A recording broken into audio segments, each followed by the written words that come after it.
2024ರ ಹೊಸ ವರ್ಷ ಮೋದಿ ನೇತೃತ್ವದ ಬಿಜೆಪಿಗೆ ಅದೃಷ್ಟ ತರಲಿದೆಯಾ? ಸಿ ವೋಟರ್ ಸಮೀಕ್ಷೆಯಲ್ಲಿ ಮೂರನೇ ಬಾರಿಯೂ ನಮಗೆ ಬಹುಪರಾಕ್. ಹ್ಯಾಟ್ರಿಕ್ನತ್ತ ಕೇಸರಿ ಪಡೆ, ಕರುನಾಡಲ್ಲೂ ಮೈತ್ರಿಗೆ ಭರ್ಜರಿ ರೆಸ್ಪಾನ್ಸ್. ಇದೇ ಹೊತ್ತಿನ ವಿಶೇಷ. 2024 ಮೋದಿಯೇ ಬಾಸ್. ನಾನು ಶ್ವೇತಾ ಕಲ್ಕಣಿ.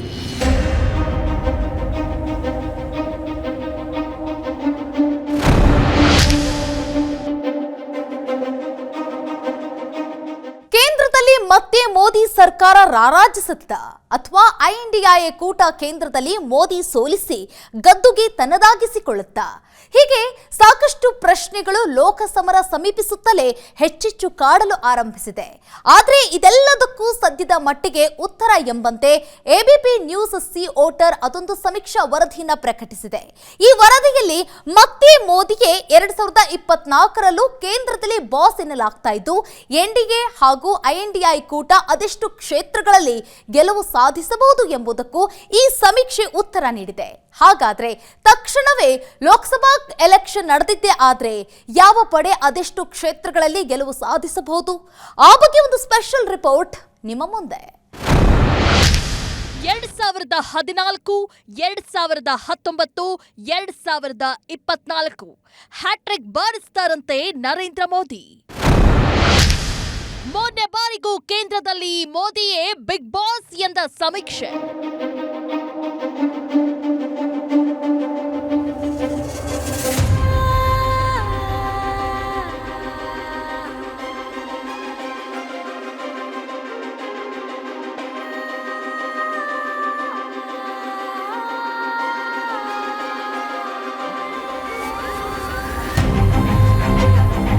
ಪಂಚರಾಜ್ಯ ಚುನಾವಣೆ ಮುಗಿದ ನಂತರ ಲೋಕಸಮರದತ್ತ ಕಂಪ್ಲೀಟ್ ಗಮನ ನೆಟ್ಟಿರೋ ಎನ್ಡಿಎ ಮತ್ತು ಐಎನ್ಡಿಎ ಕೂಟಗಳಿಗೆ ಹೊಸ ಸುದ್ದಿಯೊಂದು ಬಂದಪ್ಪಳಿಸಿದೆ. ಇನ್ನು ಈ ಸುದ್ದಿ ಎನ್ಡಿಎ ಪಡೆಯಲ್ಲಿ ವಿದ್ಯುತ್ ಸಂಚಾರ ಉಂಟಾಗುವಂತೆ ಮಾಡಿದೆ. ಇತ್ತ ಐಎನ್ಡಿಎ ಕೂಟಕ್ಕೆ ಶಾಕ್ ನೀಡಿದೆ. ಅದರಲ್ಲೂ ಈ ಬಾರಿ ಮೋದಿಯನ್ನ ಕಟ್ಟಿ ಹಾಕಲೇಬೇಕು, ಜೊತೆಗೆ ಕೇಂದ್ರದಲ್ಲಿ ಶತಾಯಗತಾಯ ಅಧಿಕಾರ ಸ್ಥಾಪಿಸಬೇಕು ಎಂದು ಒಗ್ಗಟ್ಟಿನ ಮಂತ್ರ ಪಠಿಸ್ತಿರೋ ಐಎನ್ಡಿಎ ಕೂಟ ಸಮೀಕ್ಷಾ ವರದಿ ಕಂಡು ಕೊಂಚ ವಿಚಲಿತವಾಗುವಂತೆ ಮಾಡಿದೆ.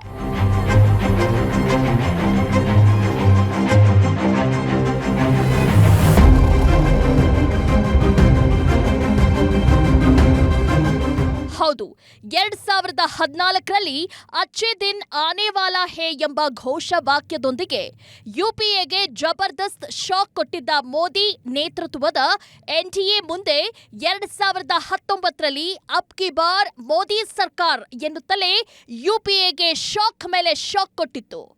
ಇನ್ನು ಈ ಆಘಾತದಿಂದ ಹೊರಬರೋ ಕಾರಣಕ್ಕೆ ಕಾಂಗ್ರೆಸ್ ಮತ್ತದರ ಮಿತ್ರ ಪಡೆ ಹೊಸದಾಗಿ ಐಎನ್ಡಿಎ ಕೂಟ ಮಾಡಿಕೊಂಡು ಈ ಬಾರಿ 2024ರಲ್ಲಿ ಮೋದಿ ಎದುರಿಸೋಕೆ ಸಾಕಷ್ಟು ಸಿದ್ಧತೆ ಮಾಡಿಕೊಳ್ತಿವೆ. ಆದ್ರೆ ಈ ಬಾರಿಯಾದ್ರೂ ಮೋದಿ ಎಂಬ ಮಾರುತಕ್ಕೆ ಸೆಡ್ಡು ಹೊಡೆಯೋ ಯೋಜನೆಯಲ್ಲಿದ್ದ ಕಾಂಗ್ರೆಸ್ ಅಂಡ್ ಟೀಮ್ಗೆ ಸಮೀಕ್ಷಾ ವರದಿ ಮತ್ತೊಂದು ಆಘಾತ ನೀಡಿದೆ. ಅದೇ 2024ರಲ್ಲೂ ಕೇಂದ್ರದಲ್ಲಿ ಮೋದಿಯೇ ಬಾಸ್ ಎನ್ನುವ ಮೂಲಕ. ಕೇಂದ್ರದಲ್ಲಿ ಮತ್ತೆ ಮೋದಿ ಆಡಳಿತ ಶತಸಿದ್ಧ ಎಂದ ಎಬಿಪಿ ಸಿ ವೋಟರ್. ಈ ಬಾರಿ ಎನ್ಡಿಎ ಗಳಿಸುತ್ತಂತೆ ಬರೋಬ್ಬರಿ 295ರಿಂದ 335 ಕ್ಷೇತ್ರಗಳಲ್ಲಿ ಗೆಲುವು. ಐಎನ್ಡಿಎ ಕೂಟಕ್ಕೆ ಮತದಾರ ಗೆಲ್ಲಿಸಿಕೊಡೋದು 165ರಿಂದ 205 ಸ್ಥಾನಗಳನ್ನ.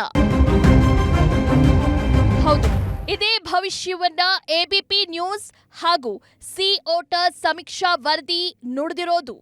ಒಂದು ವೇಳೆ ತತ್ಕ್ಷಣಕ್ಕೆ ಲೋಕಸಭಾ ಚುನಾವಣೆ ನಡೆದಿದ್ದೇ ಆದ್ರೆ ಅಲ್ಲಿಗೆ ಹೆಚ್ಚಿನ ಸ್ಥಾನ ಗಳಿಸೋದು ಮೋದಿ ನೇತೃತ್ವದ ಎನ್ಡಿಎ ಎಂದು ವರದಿ ಹೇಳಿದೆ.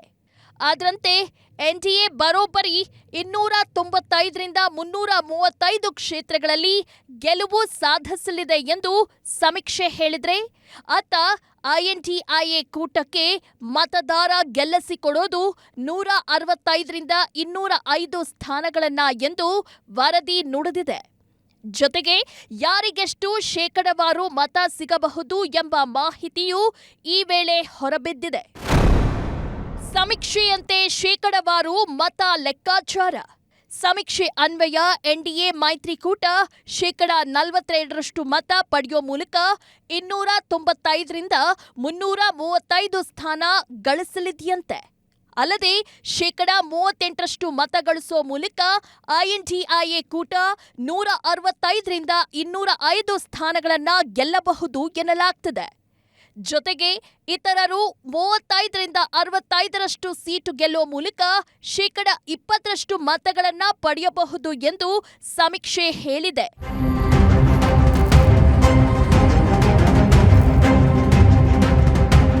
ಇನ್ನು ಇದೆಲ್ಲದರ ಜೊತೆಗೆ ಯಾವ್ಯಾವ ರಾಜ್ಯಗಳಲ್ಲಿ ಯಾರ್ಯಾರು ಎಷ್ಟೆಷ್ಟು ಮತ ಗಳಿಸಬಹುದು ಎಂಬ ಕುರಿತು ಸಮೀಕ್ಷೆ ತನ್ನ ವರದಿಯಲ್ಲಿ ಹೇಳಿದೆ. ಯಾವ್ಯಾವ ರಾಜ್ಯದಲ್ಲಿ ಯಾರಿಗೆಷ್ಟು ಸೀಟ್?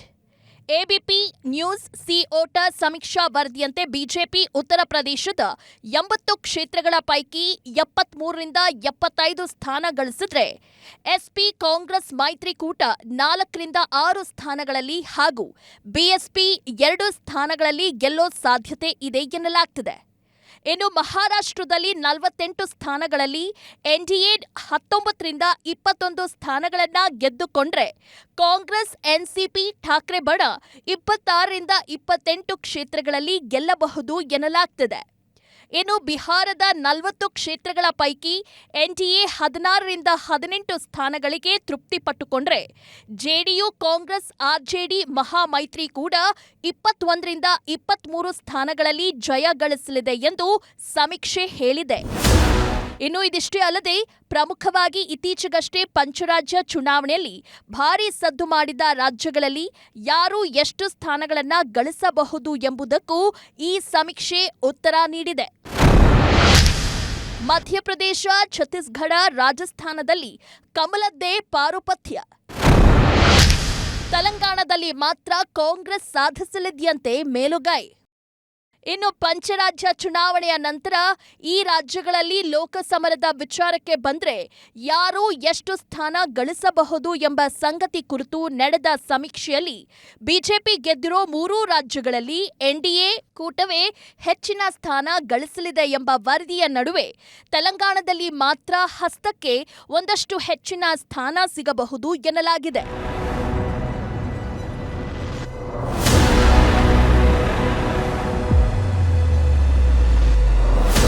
ಅದರಂತೆ ತೆಲಂಗಾಣದಲ್ಲಿ ಇತ್ತೀಚೆಗಷ್ಟೇ ವಿಧಾನಸಭೆ ಚುನಾವಣೆಯಲ್ಲಿ ಗೆದ್ದು ಅಧಿಕಾರಕ್ಕೆ ಬಂದಿರುವ ಕಾಂಗ್ರೆಸ್ ಪಕ್ಷವು ಲೋಕಸಭೆ ಚುನಾವಣೆಯಲ್ಲಿಯೂ ಮೇಲುಗೈ ಸಾಧಿಸಲಿದೆ ಎಂದು ಸಮೀಕ್ಷೆ ತಿಳಿಸಿದೆ. ತೆಲಂಗಾಣದ 17 ಕ್ಷೇತ್ರಗಳಲ್ಲಿ 9ರಿಂದ 11 ಸ್ಥಾನಗಳನ್ನು ಕಾಂಗ್ರೆಸ್ ಪಾಲಾಗಲಿವೆ. ಬಿಜೆಪಿ 1ರಿಂದ 3 ಸ್ಥಾನಗಳಲ್ಲಿ ಗೆಲ್ಲಲಿದೆ. ವಿರೋಧ ಪಕ್ಷ ಬಿಆರ್ಎಸ್ 3ರಿಂದ 5 ಕ್ಷೇತ್ರಗಳಲ್ಲಿ ಹಾಗೂ ಇತರರು 1ರಿಂದ 2 ಸ್ಥಾನಗಳನ್ನು ಪಡೆಯಲಿವೆ ಎಂದು ಹೇಳಿದೆ.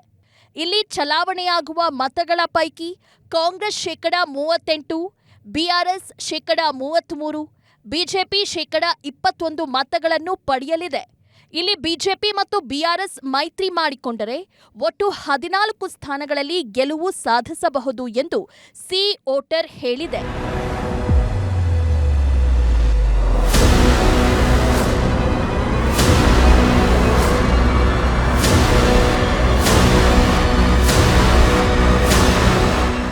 ಸರ್ಕಾರವನ್ನು ಪತನಗೊಳಿಸಿ ಬಿಜೆಪಿ ಅಧಿಕಾರಕ್ಕೆ ಬಂದಿರುವ ಛತ್ತೀಸ್ಗಢದಲ್ಲಿ ಆಡಳಿತಾರೂಢ ಕೇಸರಿ ಪಕ್ಷ ಪಾರಮ್ಯ ಮೆರೆಯಲಿದೆಯಂತೆ. ಇಲ್ಲಿನ ಒಟ್ಟು 11 ಸ್ಥಾನಗಳಲ್ಲಿ ಬಿಜೆಪಿ 9 ಅಥವಾ ಎಲ್ಲಾ 11ರಲ್ಲಿಯೂ ಕ್ಲೀನ್ ಸ್ವೀಪ್ ಮಾಡುವ ಸಾಧ್ಯತೆ ಇದೆ. ಕಾಂಗ್ರೆಸ್ ಹೆಚ್ಚೆಂದರೆ 2 ಸ್ಥಾನ ಗೆಲ್ಲಬಹುದು ಎಂದು ಸಿ ವೋಟರ್ ಸಮೀಕ್ಷೆ ತಿಳಿಸಿದೆ. ಇನ್ನು ಬಿಜೆಪಿ ಮರಳಿ ಅಧಿಕಾರ ಹಿಡಿದಿರುವ ರಾಜಸ್ಥಾನದಲ್ಲಿಯೂ ಬಿಜೆಪಿಯೇ ರಾಜನಾಗೋ ಸಾಧ್ಯತೆ ಇದೆಯಂತೆ. ಅದರಂತೆ ಇಲ್ಲೂ ಬಿಜೆಪಿ ಕ್ಲೀನ್ ಸ್ವೀಪ್ ಸಾಧ್ಯತೆ ಇದೆ ಎನ್ನಲಾಗ್ತಿದೆ. ಇಲ್ಲಿನ 25 ಸ್ಥಾನಗಳಲ್ಲಿ ಬಿಜೆಪಿ 23ರಿಂದ 25 ಸ್ಥಾನಗಳನ್ನು ಪಡೆಯುವ ಸಂಭವವಿದೆ. ಕಾಂಗ್ರೆಸ್ ಅಥವಾ ಐಎನ್ಡಿಎ ಮೈತ್ರಿಕೂಟವು 0ಯಿಂದ 2 ಸೀಟುಗಳಲ್ಲಿ ಗೆಲ್ಲಬಹುದು ಎಂದು ಸಮೀಕ್ಷೆ ಅಂದಾಜಿಸಿದೆ. ವಿಶೇಷವೆಂದರೆ ಕಳೆದ ಬಾರಿ ಅಂದರೆ 2019ರಲ್ಲಿ ರಾಜಸ್ಥಾನದಲ್ಲಿ ಕಾಂಗ್ರೆಸ್ ಸರ್ಕಾರದ ಹೊರತಾಗಿಯೂ ಬಿಜೆಪಿ ಎಲ್ಲಾ 25 ಕ್ಷೇತ್ರಗಳನ್ನು ಗೆದ್ದು ಕ್ಲೀನ್ ಸ್ವೀಪ್ ಸಾಧನೆ ಮಾಡಿತ್ತು.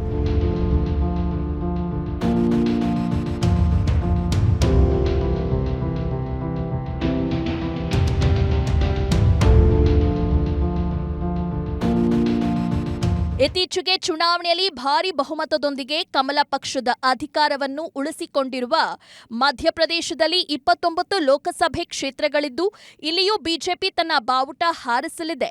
ಬಿಜೆಪಿ 27ರಿಂದ 29 ಸ್ಥಾನಗಳನ್ನು ಪಡೆಯುವ ನಿರೀಕ್ಷೆ ಇದೆ. ಐಎನ್ಡಿಐಎ ಮೈತ್ರಿಕೂಟಕ್ಕೆ 0ಯಿಂದ 2 ಸೀಟುಗಳು ಸಿಗಬಹುದು ಎಂದು ಸಮೀಕ್ಷೆ ತಿಳಿಸಿದೆ. ಅಲ್ಲಿಗೆ ಈ ಬಾರಿ ಎನ್ಡಿಎ ಕಳೆದ ಬಾರಿಗಿಂತ ಒಂದಷ್ಟು ಕ್ಷೇತ್ರಗಳಲ್ಲಿ ಹಿನ್ನಡೆ ಅನುಭವಿಸಿದ್ರೂ ಅಧಿಕಾರ ಹಿಡಿಯೋದು ಪಕ್ಕಾ. ಆದರೆ ಐಎನ್ಡಿಐಎ ಕೂಟ ನಂಬರ್ ಹೆಚ್ಚಿಸಿಕೊಂಡ್ರೂ ಅಧಿಕಾರ ಸಿಗೋದಿಲ್ಲ ಎಂದು ಸಮೀಕ್ಷೆ ಹೇಳಿದೆ. ಈ ಎಲ್ಲ ಅಂಕಿ ಅಂಶಗಳ ನಡುವೆ ದೇಶದ ಪ್ರಧಾನಿ ಯಾರಾಗಬೇಕು ಎಂಬ ಪ್ರಶ್ನೆಗೂ ಸಮೀಕ್ಷೆಯಲ್ಲೂ ಮೋದಿ ಪರವೇ ಹೆಚ್ಚಿನ ಒಲವು ಕಂಡುಬಂದಿದೆ. ಮೋದಿ ಅವರನ್ನ ಮತ್ತೆ ದೇಶದ ಪ್ರಧಾನಿಯಾಗಲಿ ಎಂದ 58.6% ಜನ, ರಾಹುಲ್ ಗಾಂಧಿ ಪ್ರಧಾನಿಯಾಗಲಿ ಎಂದು 32% ಮಂದಿ, ಕರುನಾಡ ಜನತೆಗೂ ಮೋದಿಯೇ ಫೇವರೆಟ್, ರಾಹುಲ್ ಮೇಲಿರೋ ಒಲವೆಷ್ಟು?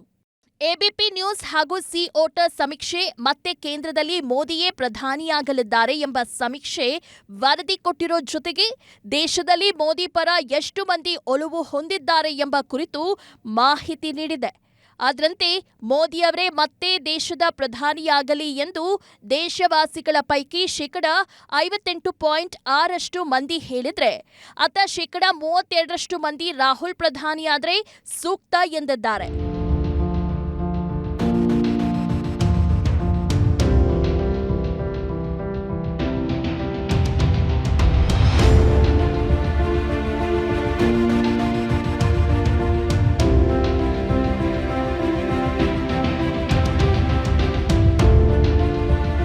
ಅಲ್ಲದೆ ಕರ್ನಾಟಕದಲ್ಲಿ ಈ ಕುರಿತು ಅಂಥದೇ ಭಾವನೆ ವ್ಯಕ್ತವಾಗಿದ್ದು 65% ಕರ್ನಾಟಕದ ಜನತೆ ಮೋದಿ ಪರ ತಮ್ಮ ಒಲವು ತೋರಿದ್ರೆ ರಾಹುಲ್ ಗಾಂಧಿ ಪರ 26% ಮಂದಿ ಒಲವು ವ್ಯಕ್ತಪಡಿಸಿದ್ದಾರೆ.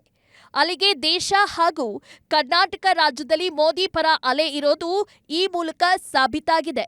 ಇದೆಲ್ಲದರ ಜೊತೆಗೆ ಇದೇ ಸಮೀಕ್ಷೆಯಲ್ಲಿ ಐಎನ್ಡಿಐಎ ಕೂಟದ ಕುರಿತು ವರದಿಯೊಂದನ್ನ ನೀಡಿದೆ.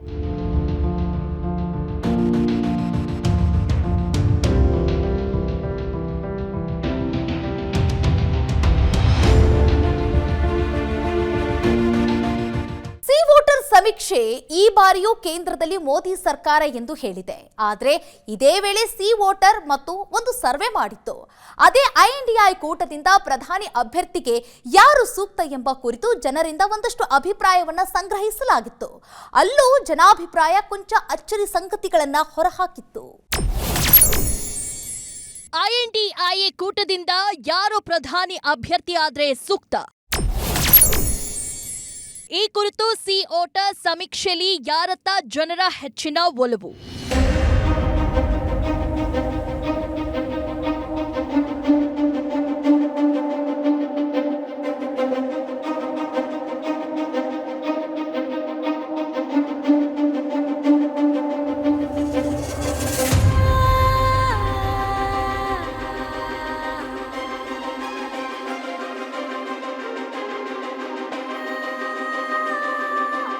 ಸಿ ವೋಟರ್ ಸಮೀಕ್ಷೆಯಂತೆ ಮುಂಬರುವ ಲೋಕಸಭಾದಲ್ಲಿ ಮತ್ತೆ ಕೇಂದ್ರದಲ್ಲಿ ಮೋದಿ ನೇತೃತ್ವದ ಎನ್ಡಿಎ ಅಧಿಕಾರ ಹಿಡಿಯಲಿದೆ ಎನ್ನಲಾಗ್ತಿದೆ.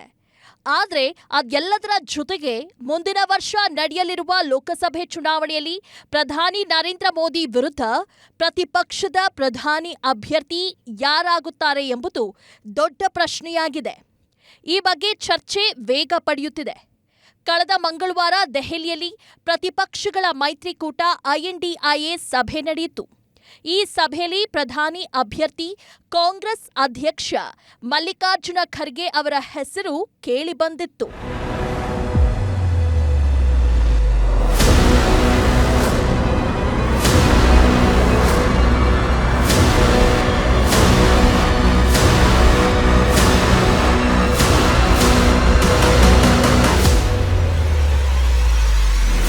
ಪಶ್ಚಿಮ ಬಂಗಾಳ ಮುಖ್ಯಮಂತ್ರಿ ಮಮತಾ ಬ್ಯಾನರ್ಜಿ ಮತ್ತು ದೆಹಲಿ ಮುಖ್ಯಮಂತ್ರಿ ಅರವಿಂದ್ ಕೇಜ್ರಿವಾಲ್ ಅವರು ಖರ್ಗೆ ಅವರ ಹೆಸರನ್ನು ಪ್ರಧಾನಿ ಅಭ್ಯರ್ಥಿಯಾಗಿ ಪ್ರಸ್ತಾಪಿಸಿದ್ದರು. ಆದರೆ ಮೊದಲು ಚುನಾವಣೆ ಗೆಲ್ಲಬೇಕು, ಉಳಿದಿದ್ದನ್ನು ನಂತರ ತೀರ್ಮಾನಿಸಲಾಗುವುದು ಎಂದು ಖರ್ಗೆ ಹೇಳಿದ್ದಾರೆ. ಈ ವಿಷಯ ಸೇರಿದಂತೆ ಹಲವು ರಾಜಕೀಯ ಪ್ರಶ್ನೆಗಳ ಕುರಿತು ಸಿ ವೋಟರ್ ಸಮೀಕ್ಷೆ ನಡೆಸಿದ್ದು, ಇದರಲ್ಲಿ ಅಚ್ಚರಿಯ ಅಂಕಿ-ಅಂಶಗಳು ಹೊರಬಿದ್ದಿವೆ.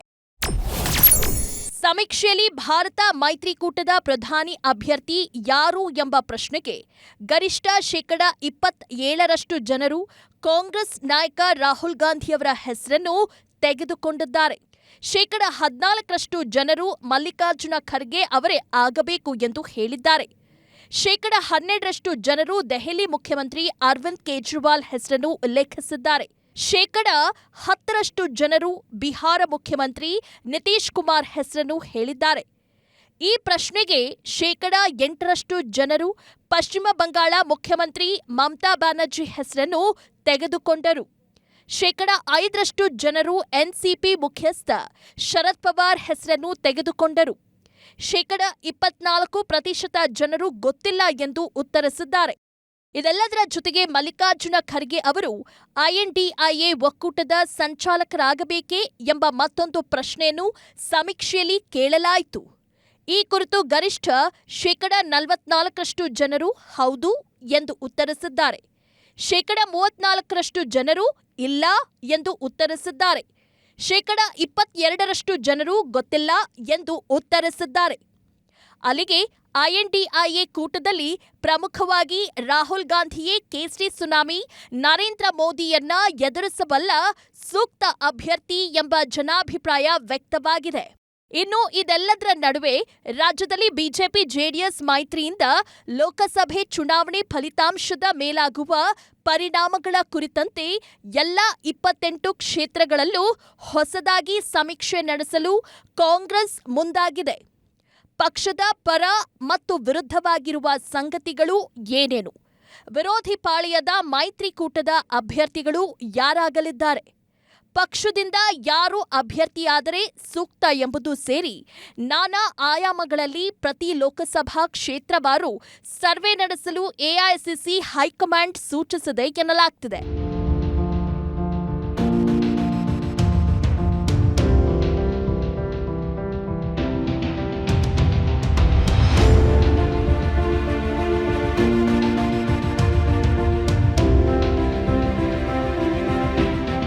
ರಾಜ್ಯದಲ್ಲಿ ಪಕ್ಷದ ಪರ ಈ ಮುಂಚಿನ ವಾತಾವರಣವಿಲ್ಲ. ಬಿಜೆಪಿ ಜೆಡಿಎಸ್ ಮೈತ್ರಿ ಹಲವು ಕಡೆಗಳಲ್ಲಿ ಕಾಂಗ್ರೆಸ್ಗೆ ತೊಡಕಾಗಲಿದೆ ಎಂಬ ಅಭಿಪ್ರಾಯದ ಹಿನ್ನೆಲೆಯಲ್ಲಿ ಸರ್ವೆ ನಡೆಸಲು ಸೂಚಿಸಲಾಗಿದ್ದು, ಸುನಿಲ್ ಕನುಗೋಳ್ ತಂಡಕ್ಕೆ ಈ ಜವಾಬ್ದಾರಿ ನೀಡಲಾಗಿದೆ ಎಂದು ಪಕ್ಷದ ಮೂಲಗಳು ತಿಳಿಸಿವೆ. 2024ರಲ್ಲಿ ಕೇಂದ್ರದಲ್ಲಿ ಮತ್ತೆ ಮೋದಿ ನೇತೃತ್ವದ ಎನ್ಡಿಎ ಅಧಿಕಾರಕ್ಕೆ ಬರೋ ಸಾಧ್ಯತೆ ಹೆಚ್ಚಿದೆ ಎಂದಿರೋ ಸಮೀಕ್ಷೆ ಜೊತೆಗೆ ಕರ್ನಾಟಕದಲ್ಲಿ ಬಿಜೆಪಿ ಜೆಡಿಎಸ್ ಮೈತ್ರಿಕೂಟವು ಕಮಾಲ್ ಮಾಡಲಿದೆ ಎಂದಿದೆ. ಅಲ್ಲದೆ ಇದು ಕರುನಾಡ ದೋಸ್ತಿಗಳಲ್ಲಿ ಹೊಸ ಹುರುಪು ಹೆಚ್ಚಿಸಿದೆ. ಕರ್ನಾಟಕದಲ್ಲಿ ಬಿಜೆಪಿ ಜೆಡಿಎಸ್ ಮೈತ್ರಿಗೆ ಸಿಗಲಿದ್ಯಂತೆ ಭರ್ಜರಿ ಮೈಲೇಜ್. 28 ಕ್ಷೇತ್ರಗಳ ಪೈಕಿ 22ರಿಂದ 24 ಕ್ಷೇತ್ರಗಳಲ್ಲಿ ದೋಸ್ತಿಗಳಿಗೆ ಜಯ. ಕೇವಲ 4ರಿಂದ 6 ಕ್ಷೇತ್ರಗಳಿಗೆ ಸೀಮಿತವಾಗುತ್ತಂತೆ ಕಾಂಗ್ರೆಸ್. 2024ರಲ್ಲಿ ಕೇಂದ್ರದಲ್ಲಿ ಮತ್ತೆ ಮೋದಿಯೇ ಬಾಸ್ ಎಂದು ಎಬಿಪಿ ಸುದ್ದಿವಾಹಿನಿ ಮತ್ತು ಸಿ ವೋಟರ್ ಸಮೀಕ್ಷಾ ವರದಿ ಬೆನ್ನಲ್ಲೇ ಕರುನಾಡಲ್ಲಿ ಬಿಜೆಪಿ ಹಾಗೂ ಇತ್ತೀಚೆಗಷ್ಟೇ ಎನ್ಡಿಎ ಸೇರಿದ ಜೆಡಿಎಸ್ ಮೈತ್ರಿ ಕಥೆ ಏನಾಗಲಿದೆ ಎಂಬ ವಿಚಾರವು ಭಾರಿ ಚರ್ಚೆಗೆ ಗ್ರಾಸವಾಗಿದೆ. ಇನ್ನು ಸರ್ವೆ ಪ್ರಕಾರ ಕರ್ನಾಟಕದಲ್ಲಿ ಬಿಜೆಪಿ ಹಾಗೂ ಜೆಡಿಎಸ್ ಮೈತ್ರಿ ಮೇಲುಗೈ ಪಡೆಯಲಿದೆಯಂತೆ. ಹೌದು, ಮುಂಬರುವ ಲೋಕಸಭೆ ಚುನಾವಣೆಯಲ್ಲಿ ಕರ್ನಾಟಕದ 28 ಸ್ಥಾನಗಳ ಪೈಕಿ ಬಿಜೆಪಿ ಮತ್ತು ಜೆಡಿಎಸ್ ಮೈತ್ರಿಕೂಟವು 22ರಿಂದ 24 ಸೀಟುಗಳಲ್ಲಿ ಗೆಲುವು ಪಡೆಯಲಿದೆ ಎಂದು ಎಬಿಪಿ ಸಿ ವೋಟರ್ ಸಮೀಕ್ಷೆ ಹೇಳಿದೆ. ಇನ್ನು ರಾಜ್ಯದಲ್ಲಿ ಆಡಳಿತ ನಡೆಸುತ್ತಿರುವ ಕಾಂಗ್ರೆಸ್ ಪಕ್ಷವು 4ರಿಂದ 6 ಸ್ಥಾನಗಳಲ್ಲಿ ಮಾತ್ರವೇ ಗೆಲುವು ಕಾಣಲಿದೆ ಎಂದು ಸಮೀಕ್ಷೆ ಹೇಳಿದೆ. 2019ರ ಲೋಕಸಭೆ ಚುನಾವಣೆಯಲ್ಲಿ ಬಿಜೆಪಿ 25 ಸ್ಥಾನಗಳನ್ನು ಪಡೆದುಕೊಂಡಿತ್ತು. ಜೆಡಿಎಸ್ ಮತ್ತು ಕಾಂಗ್ರೆಸ್ ಪಕ್ಷಗಳು ತಲಾ 1 ಕ್ಷೇತ್ರಗಳಲ್ಲಿ ಗೆಲುವು ಕಂಡಿದ್ದವು. ಇನ್ನು ಈ ಬಾರಿ ಕರ್ನಾಟಕದಲ್ಲಿ ಬಿಜೆಪಿ ಜೆಡಿಎಸ್ ಜೊತೆಗೂಡಿ 52% ಮತಗಳನ್ನು ಪಡೆಯಲಿವೆ. ಕಾಂಗ್ರೆಸ್ 43% ಮತಗಳನ್ನು ಗಳಿಸಲಿದೆ ಎಂದು ಸಮೀಕ್ಷೆ ತಿಳಿಸಿದೆ. ಅಲ್ಲಿಗೆ ರಾಜ್ಯದಲ್ಲಿ ದಳ ಕಮಲ ಮೈತ್ರಿ ಅಂದುಕೊಂಡಂತಹ ಭರ್ಜರಿ ಮೈಲೇಜ್ ತಂದುಕೊಡೋ ಸುಳಿವನ್ನ ಈ ಸಮೀಕ್ಷಾ ವರದಿ ಹೇಳಿದೆ.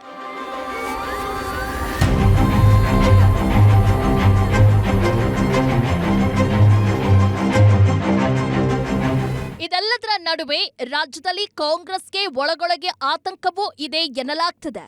ಗ್ಯಾರಂಟಿಗಳ ಜಾರಿ ನಡುವೆಯೂ ಪಕ್ಷದ ಪರವಾದ ಅಲೆ ತಗ್ಗುತ್ತಿದ್ದು, ಈ ಮುನ್ನ ನಿರೀಕ್ಷಿಸಿದಂತೆ ಲೋಕಸಭೆ ಚುನಾವಣೆಯಲ್ಲಿ ರಾಜ್ಯದಲ್ಲಿ ಫಲಿತಾಂಶ ನಿರೀಕ್ಷಿಸಲಾಗದು ಎಂಬ ಅಭಿಪ್ರಾಯಗಳು ಹೈಕಮಾಂಡ್ಗೆ ತಲುಪಿವೆ. ಮುಖ್ಯವಾಗಿ ಹಲವು ಕ್ಷೇತ್ರಗಳಲ್ಲಿ ಸಮರ್ಥ ಅಭ್ಯರ್ಥಿಗಳಿಲ್ಲ ಎಂಬುದು ಎಐಸಿಸಿ ವರಿಷ್ಠರ ತಲೆಕೆಡಿಸಿದೆ. ಹೀಗಾಗಿ ಹಲವು ಹಿರಿಯ ಮತ್ತು ಪ್ರಭಾವಿ ಸಚಿವರನ್ನ ಅಭ್ಯರ್ಥಿಗಳಾಗಿ ಮಾಡುವುದು ಅನಿವಾರ್ಯ ಎಂಬ ಚಿಂತನೆಯಲ್ಲಿ ಹೈಕಮಾಂಡ್ ತೊಡಗಿದೆ ಎಂದು ಹೇಳಲಾಗಿದೆ. ಒಟ್ಟಾರೆ ಎಬಿಪಿ ಸಿಒಟ ಸಮೀಕ್ಷಾ ವರದಿಗಳು ಮೋದಿ ಪಡೆ ಕೇಂದ್ರದಲ್ಲಿ ಭರ್ಜರಿ ಹ್ಯಾಟ್ರಿಕ್ ಬಾರಿಸೋ ಸೂಚನೆ ನೀಡಿದ್ದು, ಬಿಜೆಪಿ ಪಾಳ್ಯದಲ್ಲಿ ಲೋಕಸಮರದ ವೇಳೆಯಲ್ಲೇ ಬೂಸ್ಟರ್ ಡೋಸ್ ಎಂಬಂತಾಗಿದೆ. ಅಲ್ಲದೆ ಇದು ಐಎನ್ಡಿಎ ಕೂಟಕ್ಕೆ ಭಾರಿ ಎಚ್ಚರಿಕೆ ಎಂಬಂತಾಗಿದ್ದು, ಕಾಂಗ್ರೆಸ್ ಮಿತ್ರಕೂಟ ಮೋದಿಯನ್ನ ಎದುರಿಸೋಕೆ ಭಾರಿ ತಂತ್ರವನ್ನೇ ಹೂಡಬೇಕಿದೆ.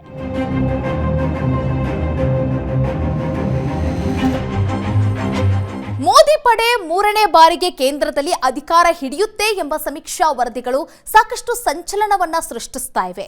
ಇನ್ನು ಲೋಕಸಮರಕ್ಕೆ ಇನ್ನು 5 ತಿಂಗಳು ಬಾಕಿ ಇದ್ದು, ಅಷ್ಟರೊಳಗೆ ವಿಪಕ್ಷಗಳು ಮೋದಿ ಅಲಿಗೆ ಬ್ರೇಕ್ ಹಾಕೋಕೆ ಮಾಡಲಿರೋದೇನು ಎಂಬ ಕುತೂಹಲವೂ ಕೂಡ ಹೆಚ್ಚಾಗಿದೆ. ಇದೇ ಹೊತ್ತಿನ ವಿಶೇಷ. ಅನುಕ್ಷಣದ ಸುದ್ದಿಗಳಿಗಾಗಿ ನೋಡ್ತಾ ಇರಿ ವಿಸ್ತಾರ ನ್ಯೂಸ್. ಇದು ನಿಖರ ಜನಪರ.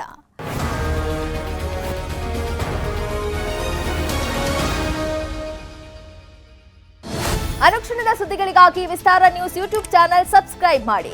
ಹೊಸ ಸುದ್ದಿಗಳ ನೋಟಿಫಿಕೇಶನ್ಗಾಗಿ ಬೆಲ್ ಐಕಾನ್ ಕ್ಲಿಕ್ ಮಾಡಿ. ಲೇಟೆಸ್ಟ್ ಅಪ್ಡೇಟ್ಸ್ಗಾಗಿ www.vistaranews.com ವೆಬ್ಸೈಟ್ಗೆ ವಿಸಿಟ್ ಮಾಡಿ. ಅಂಗೈಯಲ್ಲೇ ಜಗತ್ತಿನ ಸುದ್ದಿ ತಿಳಿಯಲು ವಿಸ್ತಾರ ನ್ಯೂಸ್ ಕನ್ನಡ ಆಪ್ ಡೌನ್ಲೋಡ್ ಮಾಡಿ.